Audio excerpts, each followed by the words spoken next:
Muito bom dia. A gente sempre fica pensando, conforme vão chegando os aniversários, né, os anos, como fazer para se manter jovem, não é verdade? A gente não quer perder a juventude. A gente precisa envelhecer com qualidade de vida, mas aí tem que ter um balanço, né? E alguém vai contar pra gente umas coisas muito interessantes, né, doutor Dayan? Obrigada mais uma vez disponível aqui pra gente no Mais Saúde. Eu que agradeço, doutora Gisela, eu agradeço demais. Eu não sei se eu deveria vir aqui aprender com você sobre isso, né? Porque se alguém pode falar de vitalidade e longevidade é você, né? Mas assim, muito mais importante do que não querer ficar velho é não perder a vitalidade. Isso. Então é muito interessante, assim, a gente pode comparar com carro. Você tem uma Brasília antiga, né, conservada, e tem uma Brasília velha. A questão é qual tipo de Brasília você quer ser, né? Aquela Brasília com o pneu todo furado, arranhado, e com a gente é a mesma coisa. Você pode chegar aos 60, 70 e 80 anos com vitalidade ou não. Você pode chegar aos 80 anos tranquilamente, muitos sabem disso, viajando, fazendo sexo, produzindo, ganhando dinheiro, ajudando as pessoas sem nenhuma dor, trabalhando, enfim, você pode chegar plenamente com vitalidade. Mas você pode chegar aos 35 sem conseguir sentar, sem desabotoar uma calça. Você pode chegar aos 40 anos e... Aqui pode ficar em pé, não? Pode. Pode chegar aos... Aqui, deixa eu vir pra cá. Você pode chegar aos 40 anos e vai pegar uma coisa aqui no chão e se baixa assim. Pega. Isso não é vitalidade. Então, a vitalidade é você conseguir não só viver sem dor, mas ter uma vida ótima. É você conseguir dormir bem, é você conseguir acordar com energia. Você não precisa ter, como eu sempre falo, abdômen trincado, músculos de aço, não. Mas é você não precisar da ajuda das pessoas. É você não esquecer das pessoas que você ama com 70 anos. Não saber mais o nome do teu filho, esquecer os momentos felizes da tua vida. Então hoje a gente vê as pessoas chegando a 80 anos, muitos chegam. Mas aos 72 já perderam a vitalidade. Já estão numa cama, já estão dependendo dos outros, já estão dando trabalho às pessoas. Então, se você fizer as contas de 72 a 80, é 10% de vida que você perdeu. É verdade. Então, com seus hábitos errados e com falta de um bom estilo de vida, você perde. Então, a gente costuma, nós temos um método que a gente chama de Código da Vitalidade, onde a gente cuida de 5 pontas da estrela.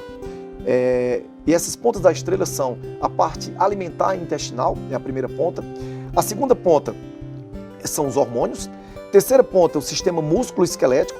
A quarta ponta, o sistema neurológico e emocional. E a última ponta, o sistema imune, que é o guarda-costas de todos os outros sistemas.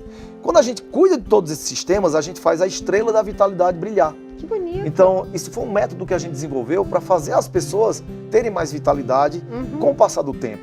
E o grande problema é que as pessoas só pensam em vitalidade quando as rugas começam a aparecer.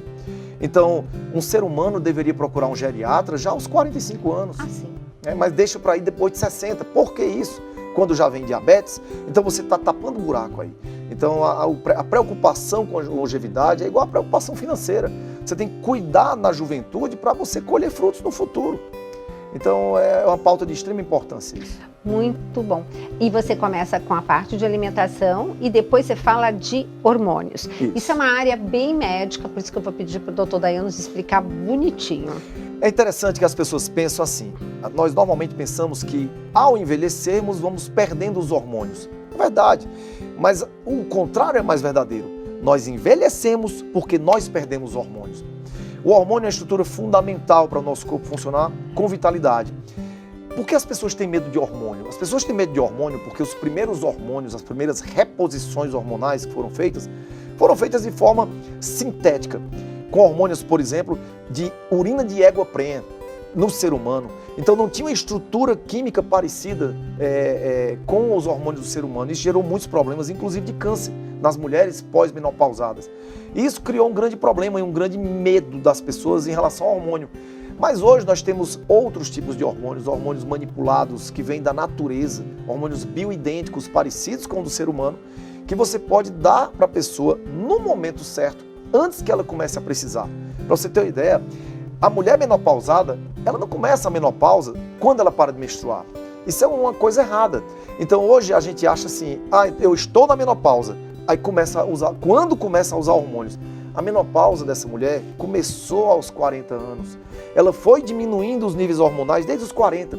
Então, a mulher de 40 anos, muitas vezes, ela já precisa de uma reposição. A gente não chama reposição, a gente chama modulação hormonal. Um ser humano de 30 anos já começa a entrar em uma pausa chamada melatopausa, que é uma pausa na produção de melatonina. Então, eu, por exemplo, comecei a suplementar a minha melatonina com 30 anos, porque eu já não dormia mais como eu dormia quando eu tinha 17 anos. E isso me fez, com essa modulação, suplementação e modulação hormonal, hoje ter mais vitalidade aos 46 do que quando eu tinha aos 17. Eu era um adolescente cansado, é o que a gente vê por aí. É só, eu desafio você em casa, peça seu filho para botar o lixo fora de casa. Não é porque ele é só adolescente, é porque ele come um monte de porcaria, come batata, tudo. E ele ainda está sobrevivendo porque ele tem altos níveis hormonais. E o povo tem medo de câncer com hormônio. Mas quem tem mais câncer? O jovem que é cheio de hormônio ou o idoso que está com carência hormonal? É o idoso. Então a gente tem que acabar com o medo de hormônio e começar a entender que modular esses hormônios na dose certa, na hora certa, funciona. O grande problema é que as pessoas querem doses altas de hormônios sintéticos injetáveis para crescer músculo, para ficar... Tudo rápido. Tudo rápido. Então aí não funciona. Mas a relação do hormônio com o envelhecimento é muito, muito próxima. A gente precisa cuidar dos hormônios. Agora, gente, tem que procurar um bom profissional. Porque o que tem de gente no mercado... Olha, às vezes eu vejo gente com nome desse tamanho na internet, enfim, aparece cada situação no consultório que é assim de querer chorar. Por quê? Porque cada um faz aquilo que dentro da sua prática a clínica acha que é o adequado, não sei porquê, e realmente precisa de uma pessoa super responsável nessa área, né? Você falou de uma palavra mágica que eu acho, que é a palavra prática clínica. O que é que nós estamos vendo hoje em dia? Pessoas que se comunicam bem, que nunca atenderam um ser humano, nunca dormiram do lado do leito de um paciente grave, nunca viram uma complicação, nunca se depararam com o cheiro de pus de uma infecção, nunca viraram noites em UTI, nunca atenderam pessoas de verdade, fizeram curso, se comunicam bem e viram autoridades. Então a gente tem que ter muito cuidado, porque se comunicar bem não quer dizer ter propriedade para falar do assunto. Mas a gente tem que ir, assim, ver pessoas que foram cuidadas, bem cuidadas, porque olha, eu acho que a melhor indicação aliás, o melhor marketing é sempre a indicação de um paciente, né? Os resultados, Os resultados. Qual é o hormônio que você vê que é o primeiro, assim, que, ai meu Deus, esse daí é a tristeza geral? A tristeza geral, tanto para homem quanto para mulher, chama-se testosterona. Verdade. Por quê? Porque a testosterona, a partir dos 40 anos, a mulher, principalmente, ela começa a diminuir a massa muscular, cair a libido e perder a garra para lutar. Isso é muito triste, porque você perde quase que tudo e começa a se acomodar, aquela coisa, flacidez, cai tudo.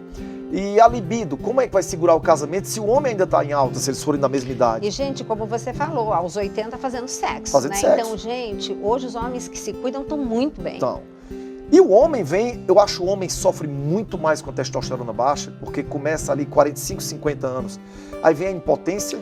Mas vem muito do cognitivo que vai embora também, não vem? Também vai. Isso, o hormônio, a testosterona, ela é um hormônio muito mais, por exemplo, cardíaco e cerebral do que sexual. Por exemplo, você está com 45, 50 anos, está cansando ao subir escada, está deixando de fazer conta de cabeça, está começando a perder a visão tridimensional, tá encostando o carro ali e acolá, está dormindo no sofá à noite. Então você provavelmente está com testosterona baixa. A barriga está crescendo, o peito está caindo o cabelo. Você provavelmente está com testosterona baixa. Então, só que isso mexe, quando é com o homem, existe uma questão cultural e a autoconfiança dele vai para o chão. Então, o grande problema é que às vezes a pessoa se acomoda e não sabe que isso existe.